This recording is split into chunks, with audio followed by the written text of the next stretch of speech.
I didn't think about this until recently, but my N-scale Red Dead 10-wheeler is actually something of a unit. Hear me out on this. I do sometimes feel like my model railroad is occasionally ran like a real railroad. What's that? You want to replace an engine? Okay, you can just chuck that one into the scrapyard, but unfortunately the new engine is going to cost money, so this backup engine can just do the work instead. What's that? Your freight engine decided to kick the bucket. Okay, then we'll just scrap it and we'll just get the backup engine to do the work. What's that? Your express engine's having mechanical issues. Okay, just put it on the repair track and we'll just let the spare engine do its work. And then we'll wait for the FRA to come chase us down to put the engine back in service. Every single one of my locomotives are either being replaced or rebuilt or something, but my Red Dead 10-wheeler is the only one that has been able to reprise its role. Every single time my 10-wheeler was taken out of service, it always managed to bounce back. I still to this day have no clue how this engine hasn't kicked the bucket already. It's the oldest one in my collection, and somehow it's still standing.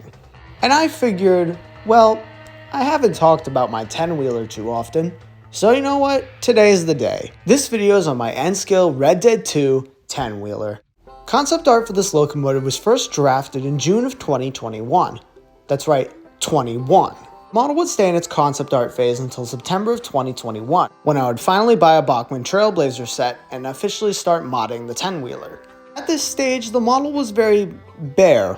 It was kind of just a repaint with a different cow catcher, and it wasn't really much else. The cow catcher on this model is actually, I think, of a Dollar Tree, like, toy wind-up train, so very bare minimum here that I'm doing. I've also noticed throughout the course of its life, its paint scheme has stayed relatively the same.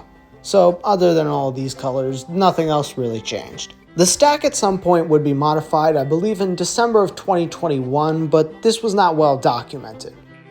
In March of 2022, the model would see significant modifications. The headlight was changed and the pilot was changed, and the tender was shortened in the back to make it look more relatively close to the original.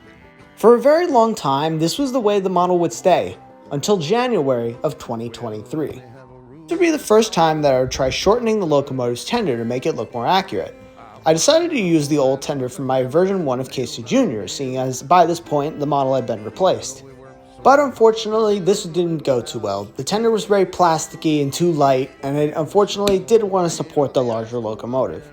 So I just decided to throw the original tender back on, and I would eventually come back to it later. I decided to move on and perhaps do something with the smokestack, as before this it was literally just a Lego piece. The stack was extended with cardboard, and once again the top is a sanded down Lego piece. This looks a lot better, but unfortunately it was an absolute bitch to accomplish.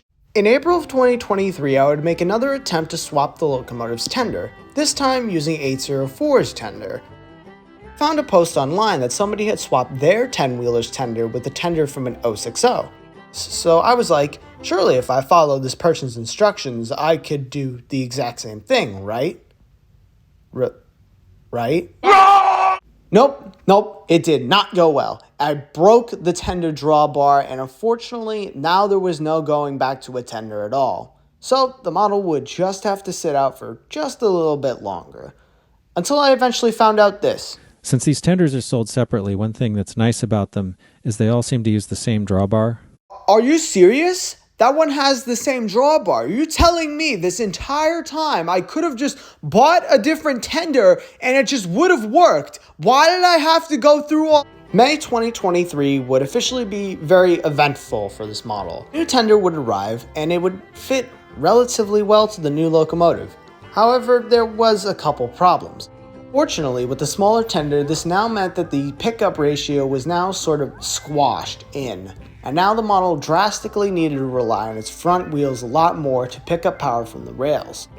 The tender alone can pick up power from the rails, just when the locomotive is trying to travel at a very slow speed, multiple areas of contact is kind of necessary. So I would eventually sit the model aside again, and I would wait for its new weights to arrive. The weights I did order are these special sort of putty-based lead weights. I ordered these on Walthers. I'll go ahead and I'll see if I can put a link in the description to these. You can basically stuff these into the corners or the top of the roof of the cab, as I've done with this locomotive, or you can put them in the corners of the cab like I've done.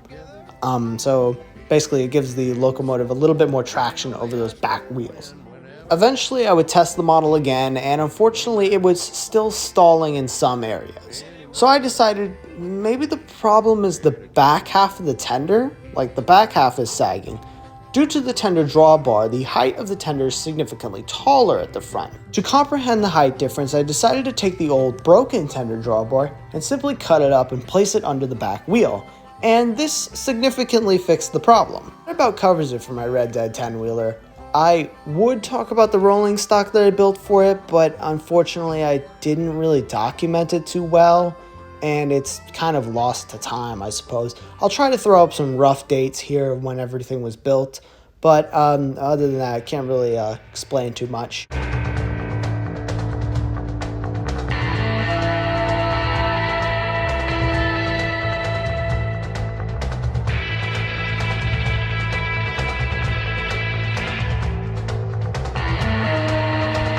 Sorry about that, but hopefully you all enjoyed this video.